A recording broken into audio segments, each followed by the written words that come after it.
first major expansion. Welcome to the Bloomberg Profile for a special edition, a program where we explore the management styles of some of the world's leading business brains. My guest today has been hailed by many as the greatest chief executive for the past 50 years. Jack Welch, until very recently, was the head, CEO and chairman of General Electric, the American powerhouse, or GE. He was born in 1935 in Peabody, Massachusetts. The only child of a train conductor, he left the University of Illinois with a PhD in chemical engineering, and his first job came in 1960 at the company that was to become his legacy, GE. His rise to corporate fame was plagued by a constant battle with bureaucracy and accusations of being too arrogant or too emotional, but Welch's progression within GE took him from general manager of Worldwide Plastics in 1968 to CEO of the Components and Materials Group in 1973, and then finally the top job, chairman and CEO in 1981. Thanks for joining me. Your book is very interesting, and what you don't, I feel, go into is the inner Jack Welch, the inner self. What was it that actually spurred you on from the beginning, the ambition and the drive? Where did it come from? Well, I think I tried to describe that in the relationship with my mother. An only child, nose against the glass a bit, didn't have much, and always liked to win. She always wanted me to win. I tell stories of her coming home and playing gin round rummy, and her beating me and being quite proud of it.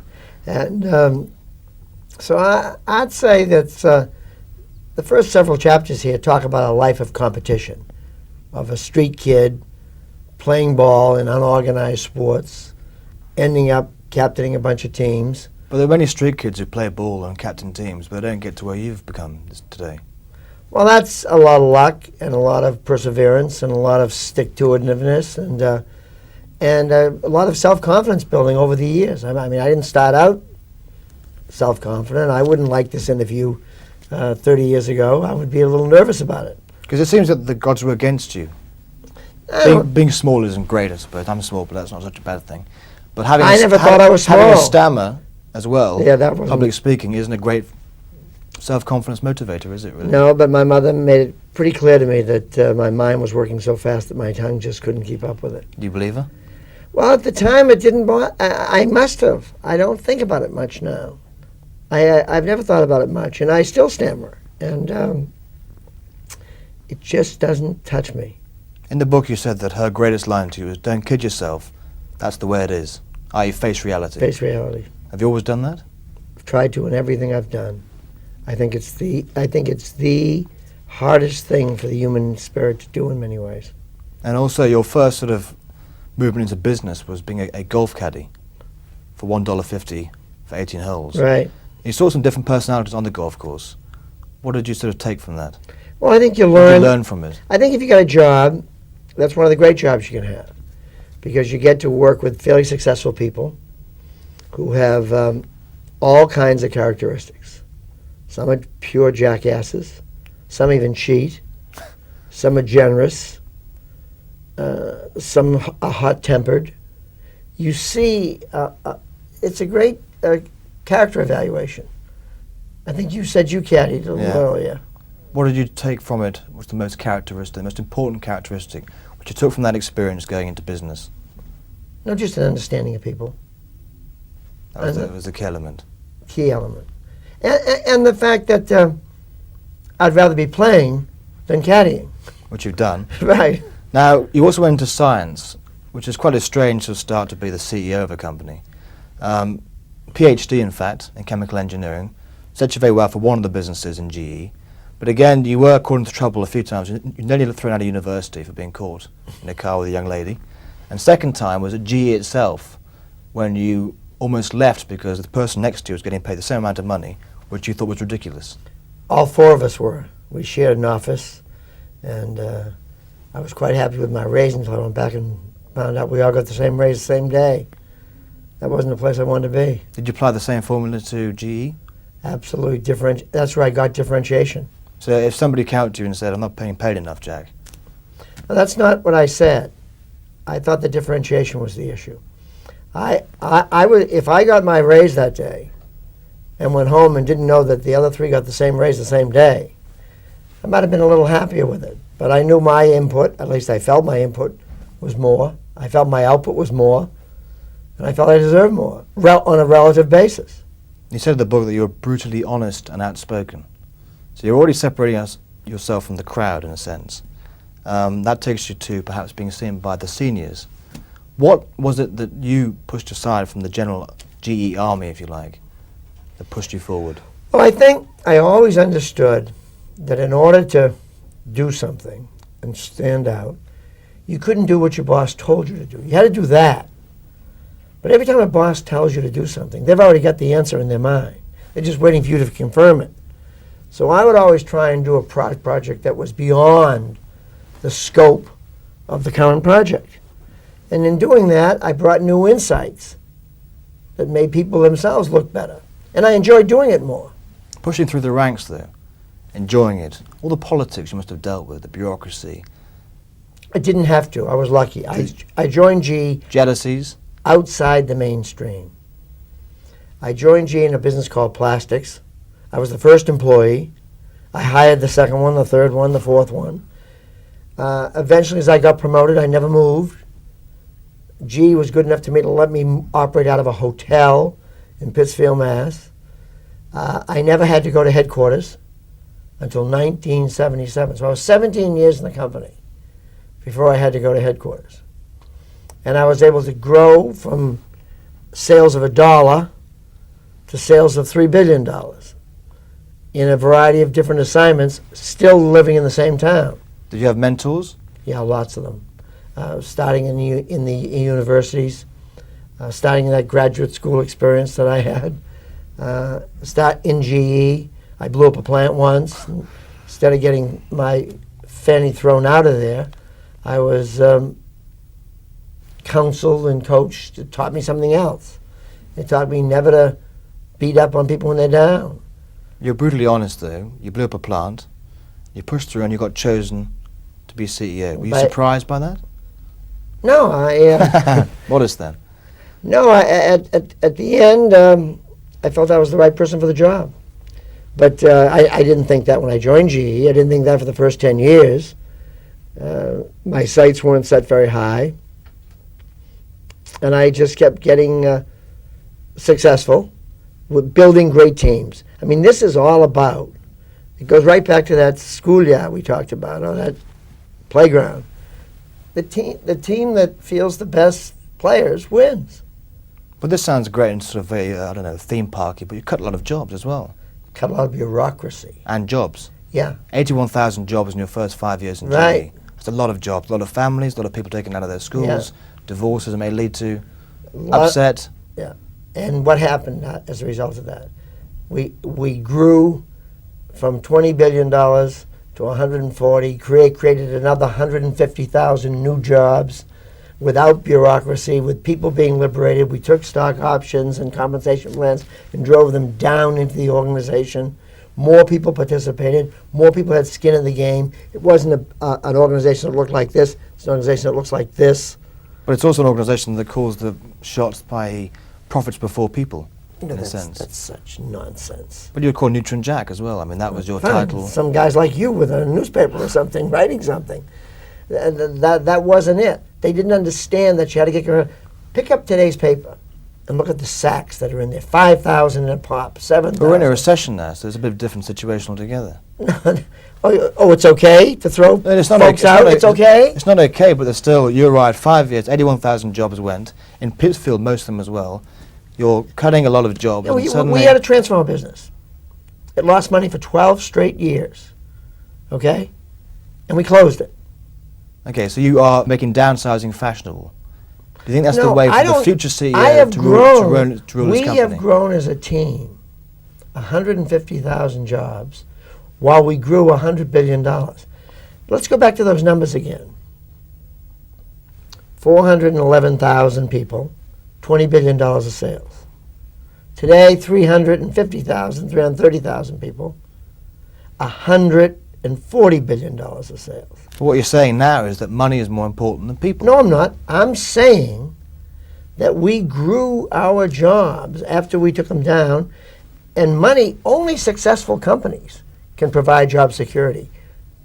Only satisfied customers can provide job security. Job security doesn't come from weak customers. from weak companies. Weak companies don't pay taxes. Weak companies don't give back to the community. Weak companies don't have 50,000 mentors, high-spirited people who go back into the inner city and teach. The biggest corporate responsibility one can have is to create a great, successful company. Creating our largest share owners are our employees. $32 billion of stock they own. Hourly workers with savings over $1 million.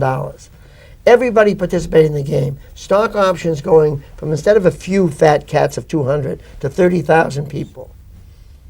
Changing lives, second homes, kids' educations, enormous successes. False kindness is carrying along losing businesses, having people frightened all the time, looking over their shoulder, they're going to lose their job tomorrow. This is all about people. You have said that you have to be hard to be soft. Well, I believe that. What does that exactly mean? I mean, how do you interpret that? You have to demonstrate that you are committed to winning in order to talk about values. We have a values card that we all carry around.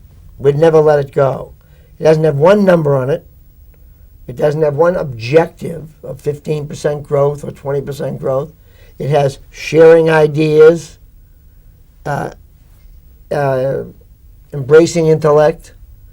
It talks about what kind of leaders we want. It talks about the human spirit. It talks about building diverse teams. It's all these things. It's values. But if you start talking about values, when you've got a massive bureaucracy with slovenly fat cats sitting all over the place, it doesn't go anywhere. Until you can liberate the people and get rid of the massive overheads in companies and the superstructure and the nonsense and the pomposity that goes with it, the thick reports. I want to come back to this. We're going to have a quick break. Coming up, I'm also going to discuss Jack Welch's former theory, fix it, sell it, or close it. That and more after this.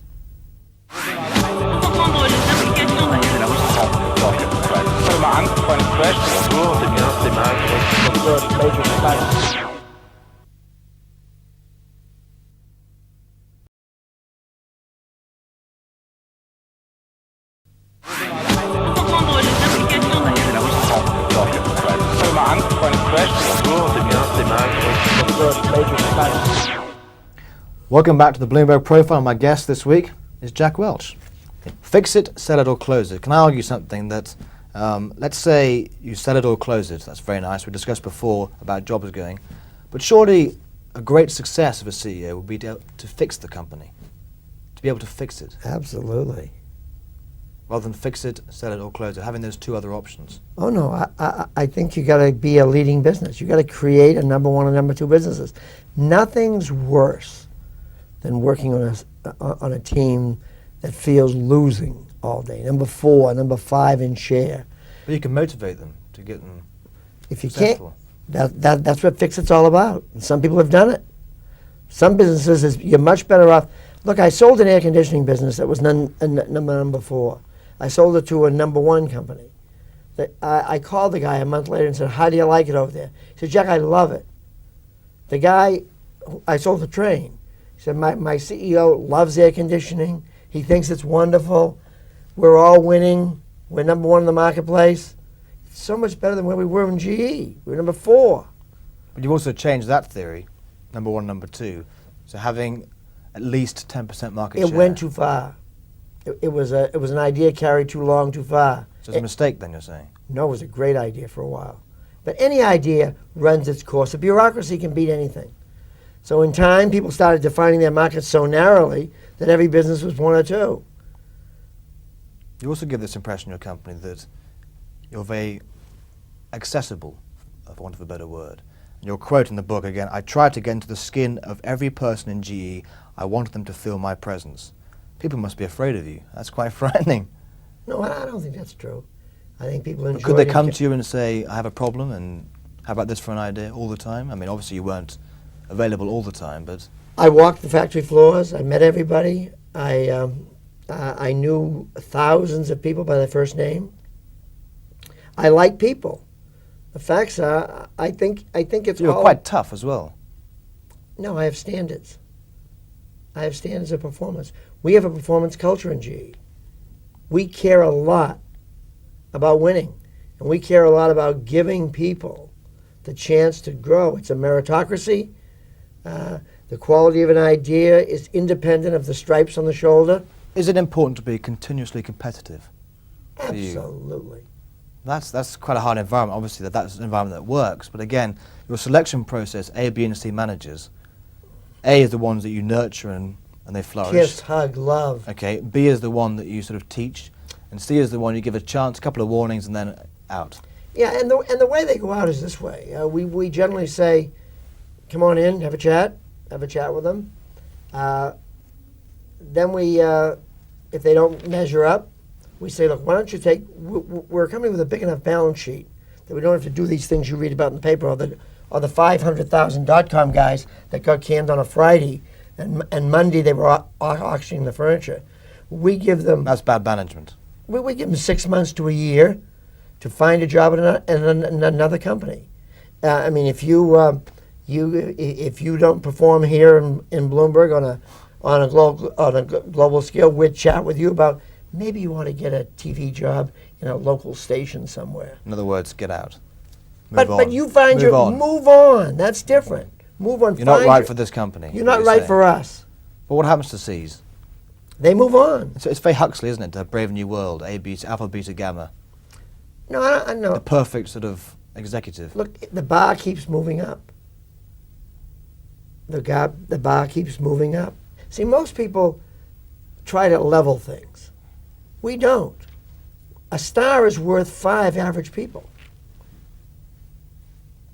Okay. Look. Okay, but you also said look this. at your business, for example. Well, hang on. Also, in the book Why you should said. I hang on? I mean, second. I was Okay. gonna comment. The constant threat of layoffs breeds insecurity and fear in employees. And we don't have that. You must have that. No. If people are frightened of losing their job, because No. they're not putting their. You're misunderstanding one thing. They know where they stand. They're evaluated every year, John. They know whether they're in the bottom 10. They're not sitting around saying, is my company going to make it? Am I going to make it? They're not going to get sacked in the morning. They're not going to get... They know where they stand. I said in this book, and I thought maybe I'll get something. I've asked many people to leave. I've never asked anyone to leave who was surprised they were asked to leave. And I said, and I put in the book, maybe I'll get 1,000 notes after that. Not one. Not one. Can I ask you about Europe as well? Yeah, please. Honeywell obviously wasn't the greatest event. No. I want to give you a sort of different angle on that. Doing business in Europe Yeah. must be really for you quite frustrating. If you were born French and you were called Jacques Welch, for example, and you ran the equivalent of GE in France, you couldn't cut jobs and do what you've done, downsizing, because of the tribunals, the strikes that would happen. So how would you run a company in France? Not true. 'Cause it's a different culture, isn't it? Not true. I mean, redundancies occur. You'd have a nightmare. No, redundancies occur all. Not the way we do it. We give benefits. We pay redundancies. We do it over time. Look, we have 84,000 employees in Europe. We're a huge European company. Our revenues are close to $30 billion. We're one of the largest European companies. Could you do it in France, do you think? We do it every day. We weed out the weakest. But you must be so frustrated by what happened to Honeywell. No, Honeywell is a problem for Europe, not for GE. But it was a problem for you because you didn't get the company that you wanted to buy. And I either have Legrand and Schneider, and either have Air Tours, and either have EMI. Look, what you better do in Bloomberg and every other media outlet is you better fix that process. Those people are doing their job as they see their job to be done in Brussels. The only thing wrong with them coming up with a decision like that is there's no appeal. It's the only, if you drive out of here today and you end up with a traffic ticket, you can go to court. If you murder your producer, you can get a trial. And somebody has to adjudicate the situation. But you could also, I mean... There is no recourse here. It's the only process that we know in the free world without recourse. But the critics would say to you, it's like going into battle without reading the map, without you preparing for the antitrust hurdles that you encountered. No, let's start another way. I'm sitting there. My largest competitor has great overlap by traditional antitrust moves. He has just made a bid for Honeywell. Honeywell has accepted his bid. Now, Honeywell's just been through a merger, okay? I have less overlap than he had. So I make a bid. The price is half the price I was going to pay if I bought it a year before. So it's an absolute home run financially. Now, it didn't work out. GE was strong before Honeywell, and GE's strong after Honeywell. It would have been better to have Honeywell, but the facts are we didn't get it. But there's been 1,000 of those we tried and didn't get. But you ought to fix the process there, though. You work extremely hard. I do want to know, how do you relax? I play golf, I ski. But you play golf, you play 36 holes of golf for 10 days in a row, and you walk the course. Yeah. I'm not sure it's harder playing that about 5 years ago, or even now, in fact, or running a company like GE. It's a lot of fun. That's quite intense, playing that many. No, it's a lot of fun. We have great times, great people. Do you to play compete with. all the time? Is that where your sort of Compete a lot. your passion and the vein running through Jack Welch is competitive continuously? Well, I'm pretty competitive. And I like skiing. I like downhill skiing. I like going like hell. Boston Red Sox? Frustration. 55 years of frustration. But you've also had a quintuple bypass operation. Yes. It's quite a shock to have that No, intense experience. Look, it's an event. It's over. You get new energy. You're off to a new life. It's quite a worrying event, isn't it? Scary as hell when it's happening. And also your family, you've got 4 kids. I mean, how do you have time to see them in between the golf? Well, we all the come to company. Nantucket together and vacation together. I got plenty of room for them. They all pile in. I got 8 grandchildren. We have a great time. It's very funny because you get very animated about talking about the company. Talking about your family, always quite short answers. No, I don't think so. I think I got great kids. I've been married twice. I have a great first wife and a great second wife. And you hate the opera. I do hate the opera. That was a deal with your first wife, with your second wife. Second wife. She plays golf, you go to the opera. You went to the opera twice? No, several times. And then you fell asleep or didn't like it. I found it terribly boring. I want to come to the final thing, which is retirement. Yeah. You're going to consult with 6 companies, one you've already named. Yep. Now, are you excited by that? I mean, can Very you much continue so. your pace of work? Very much so. Because I'm trying to build, if we do one thing in this company, we know how to build people. We know how to build leadership teams. And we know how to encourage and motivate young. And we can get people to join us.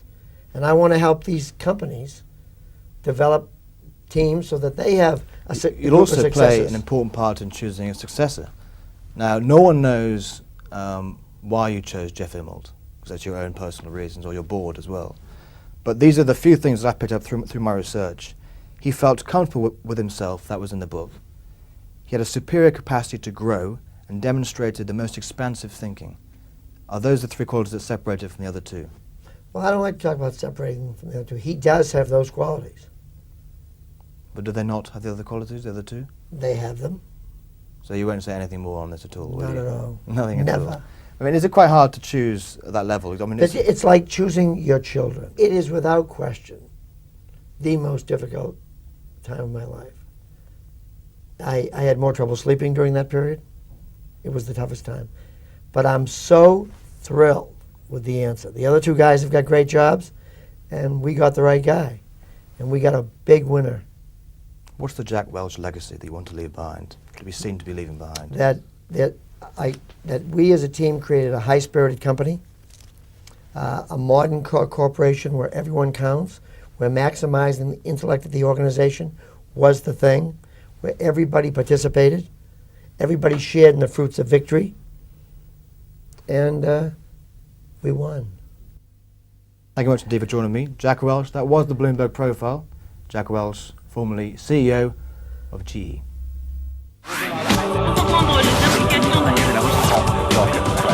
Angst vor einem Crash.